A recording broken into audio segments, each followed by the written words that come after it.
Hollywood's greatest, or that's what they say anyway.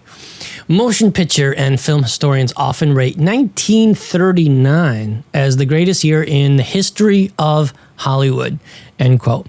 Due to the largest release of soon-to-be considered classics and the record number of tickets sold. It was a great year for Hollywood, but there's other great years as well. If you want to get a little bit closer to home, check out the summer of 1982 for classic movies. That's probably my personal favorite years for Hollywood. But back in 1939, it's, a lot of people say, oh, that was the best year. Okay. Well, there were actually 10 contenders for the Academy Award for Best Picture back then. And they were Dark Victory with Bette Davis, Goodbye, Mr. Chips, Love Affair, which was remade with Warren Beatty, Mr. Smith Goes to Washington with Jimmy Stewart. We talked a little bit about that. Ninotchka, Of Mice and Men, which a lot of people had to read in high school, stuff like that. Stagecoach, Wuthering Heights, and The Wizard of Oz. And get any guesses to which one actually won Best Picture? Well, that's a trick question because I only just gave you 9 of them. Actually, it was none of these. It was a movie called Gone with the Wind. And everybody knows about Gone with the Wind with Clark Gable and Vivien Leigh, Leslie Howard, Olivia de Havilland. Even if you haven't seen the movie, it's 4 hours long. It's great. But you know about it. So even if you haven't seen it, you know all about it. Gone with the Wind set the record for the sheer amount of matte paintings in a film. There's reputably over 100 matte paintings to bring the Civil War Georgia to life. A guy named Jack Cosgrove was the chief matte artist and in charge of all the special photographic effects on Gone with the Wind, as well as most of producer David O. Selznick's other productions. This movie was a mammoth undertaking, and everybody was looking forward to it. There was a huge national search for who's going to play Scarlett O'Hara, and everybody wanted Clark Gable immediately for Rhett Butler, and it was just it took the world by storm, really, even before the movie came out. But the movie was a huge undertaking. 4 artists painting full-time on the show to bring forth Margaret Mitchell's Old South back to life, essentially without ever leaving Hollywood. Staggering, not just for the volume of trick shots, but for the fact that the film was shot in what was then called 3-strip Technicolor, itself a massive and cumbersome technique. With the majority of the mattes photographed and married up straight onto the original negative. This is a couple of shots from Georgia burning down, or Sherman's March to the Sea. Highly risky undertaking at the best of times, let alone all the early years of the 3-strip color negative. Many of the mattes employed numerous elements such as miniatures and foreground paintings and projection inlays to expand the visuals. Here's a shot of the burning of Atlanta. And interesting little side note about this is a couple of years, or about 10 years earlier, a movie came out called King Kong.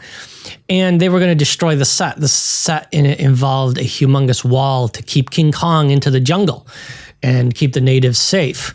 Well, they were going to destroy that. They needed room, in Hollywood, so they're going to destroy this set. Well, they thought, well, if you're going to destroy the set, let's film it. So the burning of Atlanta is actually the burning down of the set of King Kong.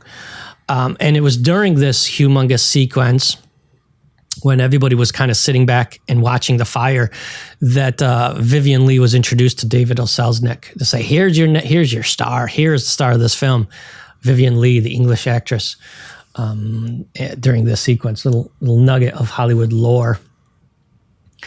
Tons of great shots all throughout the whole movie.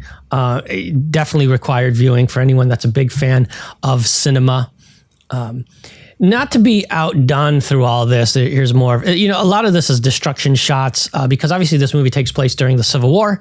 So you start out with antebellum South. Everything is, very, very clean and very proper.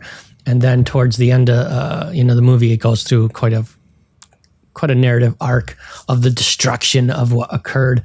But gorgeous. A shot like this, you're really not going to get on with traditional photography due to a number of reasons. I mean, that's just an absolutely gorgeous sunset. And you know, if you've ever watched a sunset, sunsets change second by second, you know, so boy, you know, if you don't get the light right, and the timing right, and the action right, and the camera's right, and everything going at just the right time, boy, darn near impossible to get shots like that without doing matte paintings. And they were very, very successful at that. Probably one of the famous shots here from the movie. You know, everybody loves what they call director's hour. Director's hour is that hour when the sun is setting and the sky lights up oranges and stuff like that. And it's just really beautiful photography, but it's really hard to capture footage during that time. But that's what they call director's hour. But not to be outdone, MGM had a little movie called The Wizard of Oz with its share of incredible matte paintings as well. Obviously, in a more stylized version.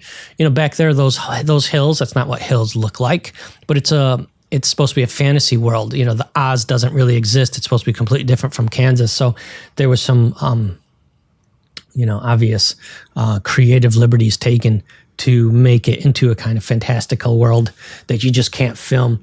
We won't go through all of them, but an interesting note is actually this shot. This is the very first shot of the film with Dorothy and Toto running down the Kansas road, and she's saying, "Did she hurt you?" Because they're running from the neighbor, the mean neighbor, who later is shown to be the Wicked Witch of the West. And this fantastic original matte painting, here it actually is here, and it features a very stark Kansas road, farm road. It was actually just rendered in white charcoal on black illustration board with production information marked at the center of the image right here. 259 Fleming, Victor Fleming was the name of the director. I actually had a couple of directors on this film. Exterior, farm, you know, stand 2, hole 46. Importantly, though, this is the first scene in the film, and it finds a breathless Dorothy, bending down, questioning Toto, and establishing both Dorothy's colorless and hopeless Kansas and her fear of Mrs. Gulch, who, of course, later morphs into the Wicked Witch of the West. This simple charcoal drawing sold at auction in 2010 for $80,000. $80,000 for this little charcoal drawing, but it has a lot of cinematic history to it, of course. Well, if this sold for $80,000, you can just imagine what this one would have gone for if it had survived. And of course, it didn't survive, because what would happen is once the movie wrapped, they would just take all the matte paintings, which were painted on glass, and they would just scrape all the artwork right off and reuse the glass.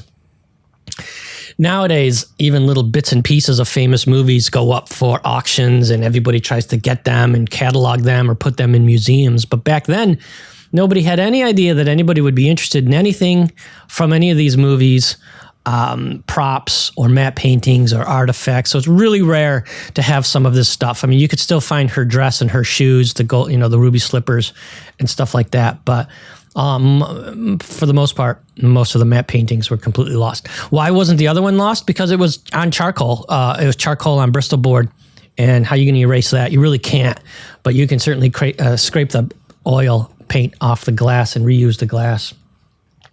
It's kind of a shame.